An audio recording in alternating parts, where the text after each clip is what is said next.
अस्सलाम वालेकुम वरहमतुल्लाहि वबरकातुहू। दोस्तों, एक ख़बर निकल कर के पंजाब से आ रही है कि पंजाब के शाही इमाम हज़रत मौलाना उस्मान लोधियानवी ने हज़रत मौलाना सज्जाद नोमानी को लेकर के एक बहुत बड़ा बयान दिया है। उन्होंने गुज़िश्ता जुमे में अपने तकरीर के दरमियान, अपने बयान के दरमियान ये बात कही है कि 1947 के बाद अगर किसी आलिम दीन ने ऐसा काम किया है तो हज़रत मौलाना सज्जाद नोमानी साहब है। उन्होंने ये कहा कि 1947 के बाद अपने बुज़ुर्गों के नक्शे कदम पर चलते हुए हज़रत मौलाना सज्जाद नोमानी साहब ने एक बहुत बड़ा काम किया है। तो दोस्तों, हम सुनेंगे कि हज़रत मौलाना उस्मान लोधियानवी ने क्या कुछ अपने बयान में कहे हैं। उनसे पहले मैं आपसे गुजारिश करता हूं कि आप अगर हमारे चैनल पे नए हैं तो आप हमारे चैनल को सब्सक्राइब कीजिए, हमारे चैनल को सपोर्ट कीजिए और हमारी वीडियो को ज़्यादा से ज़्यादा अपने दोस्तों को शेयर कीजिए ताकि वो भी हमारे चैनल पे जुड़ सके। तो चलिए दोस्तों, अब हम शुरू करते हैं कि हज़रत मौलाना उस्मान लोधियानवी साहब ने हज़रत मौलाना सज्जाद नोमानी को लेकर के क्या कुछ कहा है। 1947 के बाद अब तक बस एक मौलवी पैदा हुआ है, मौलाना सज्जाद नोमानी साहब बद्दुल्लाह, उनकी उम्र को दराज फरमाए, जिसने सियासी तौर पर कोशिश तो की।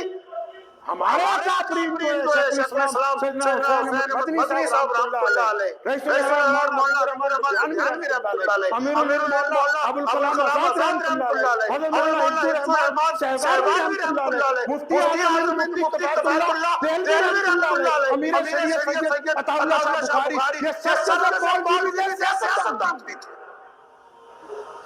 बताओ तो सही किस सियासत के मैदान में इन उलमा ने कदम पीछे खींचा? आगे पहली सब में हमेशा आगे गोल में कॉन्फ्रेंस भी जब हुई, जब टेबल कॉन्फ्रेंस हुई अंग्रेज के साथ, जहां मुताबिक लोग बैठे थे, मुताबिक सियासी जमात लोग बैठे थे, वहां उलमा कराम बराबर उस स्टेज के ऊपर, उस मेज के ऊपर मौजूद थे जो अंग्रेज के साथ बैठ के मीटिंग की गई इस मुल्क को आजाद दिलवाने के लिए। अब हम कहेंगे जी हमारा तो कोई ताल्लुक ही नहीं है। जो बंदा ये कह दे कि मेरा तो दीन से ही ताल्लुक है, सियासत से कुछ नहीं, वो मोहम्मद रसूलुल्लाह सल्लल्लाहु अलैहि वसल्लम की सुन्नत के मुताबिक चलने वाला नहीं। नबी अलैहिस्सलाम जो रास्ता अता फरमाते वो प्यार और मोहब्बत का, इत्तेफाक और सलामती का, इस्लाम नाम ही सलामती का, और सलामती में तो बस वही बंदा होगा ना जिसका हर एक चीज में मर्तबा होगा। जो मर्तबा ही नहीं है तो सलामती कहां से? मर्तबा होना निहायत जरूरी है ना। तो आप में जो लोग जो मुसलमानों में सिर्फ बैठे पोस ही रहे हैं, उनसे मैं इत्मीनान से कहना चाहता हूँ कि भाई खुद भी कुछ दो कदम आगे बढ़ लीजिए। आप भी दो कदम आगे बढ़िए। एक पैर बराबरीवाद की पूंछ पे रखिए, एक पैर नफरत पे रखिए और फिर मोहब्बत का ऐलान कीजिए, सिर्फ अपनों साथ नहीं गैरों के साथ भी। बात लाइए, लोगों को तस्लीम कीजिए, अपने अंदर मादा लाइए नमाज की तरह कि जिस तरह हम नमाज में अपने ईमान की इक्तदा करते हैं, घर में हम अपने बाप की इक्तदा करेंगे, मोहल्ले में अपने सदर की इक्तदा करेंगे, हल्के में अपने अमीर की इक्तदा करेंगे। सलाहियत पैदा कीजिए। ये जो मिजाज है आपका नुक्ता चीनी का, ये इस्लामी शरीयत के मुताबिक नहीं है।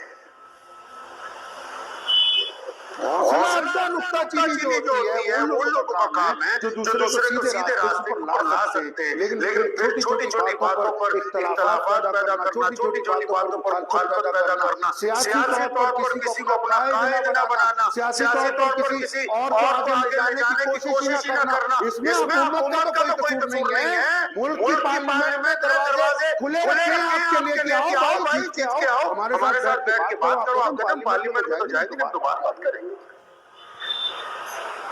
इसलिए इस जेल को बना लीजिए अपने अच्छी तरह कि दूसरों को कोसना बंद कर दीजिए। और सारे के सारे ये तो सस्ता नुक्ता है, ये तो छोटा सा सस्ता नुक्ता है जो आजकल के मुकर्रर है ना, जो शीले और तकरीर करते हैं, वो सरकार ने ये कर दिया, हुकूमत कर देगी, कोई मस्जिद उस वक्त तक अपनी जगह से नहीं हटती जब तक आप सियासी तौर पर मुस्तहकम रहेंगे। दुनिया की कोई ताकत किसी मस्जिद को नहीं हिला सकती है। آپ سیاسی طور پر مستحکم نہیں ہوں گے، پھر جو مرضی ہوتا رہے، کیوں؟ کیونکہ جتنے بھی فیصلے ہوتے ہیں، جتنے بھی دستور بنتے ہیں، قانون بنتے ہیں، میرے بھائی وہ سڑک کے اوپر نہیں بنتے، وہ ویدھان سبھا میں بنتے، وہ پارلیمنٹ میں بنتے ہیں، وہاں جہاں آپ اپنی نمائندگی رکھنے کے لیے تیار ہی نہیں ہے، بتاؤ کس طریقے کے ساتھ آپ کا مسئلہ ہے۔ پیارے پیغمبر نبی علیہ السلام کو پڑھ لو کبھی، نبی علیہ السلام مکے سے ہجرت فرمائے، مدینہ المنورہ پہنچے، پہنچتے ہی نزدیک جگہ خریدی نہ گھر کے لیے، کوئی جگہ خریدی نہ قیام گاہ کی بات ہو رہی ہے، سیدھا پوچھا کہ متعلقہ حکومت کون سی ہے، کہ فلاں یہودی کا بلاؤ، اٹھاؤ بخاری شریف فرمائے، آؤ ہم تمہارے ساتھ بیٹھ کے معاہدہ لکھیں گے کہ کیا حقوق ہونے چاہیے تمہارے بھی اور ہمارے بھی۔ پڑھیے بخاری شریف کو۔